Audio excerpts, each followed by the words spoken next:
Polymem, le fabricant français de membranes fibres creuses pour le traitement de l'eau, présente un bilan de la mise en œuvre de membranes en bioréacteurs et ouvre des perspectives pour l'utilisation des technologies membranaires en station d'épuration. Pourquoi et depuis quand a-t-on développé les bioréacteurs à membrane ? L'idée de coupler traitement biologique et membranaire pour le traitement des eaux usées a initialement été développée pour atteindre une qualité de traitement permettant un rejet dans le milieu naturel sensible ou une réutilisation de l'eau usée.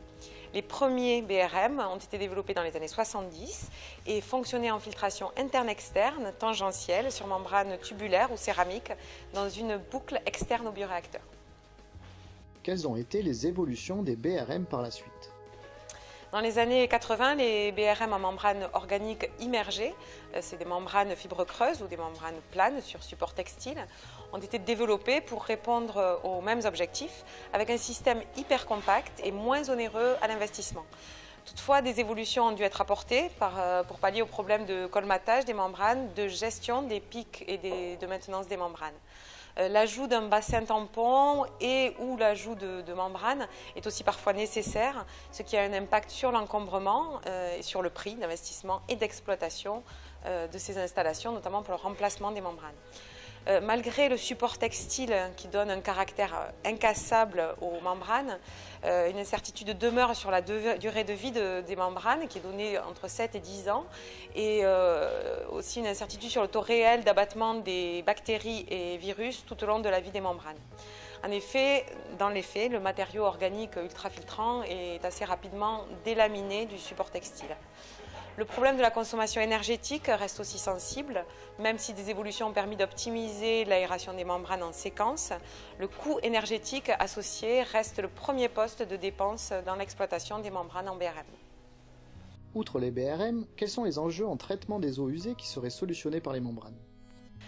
Dans le but de sécuriser le traitement de l'eau usée avant réutilisation, ou rejet au milieu naturel et notamment les milieux sensibles.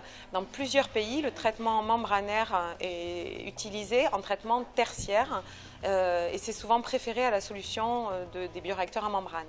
En effet, cette solution présente l'avantage de disposer d'un système indépendant pour traiter tout ou partie de la station d'épuration.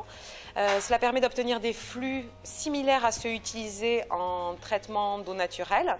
Donc ça permet de mettre environ 2 fois moins de membrane que dans un bioréacteur à membrane, à débit identique bien sûr.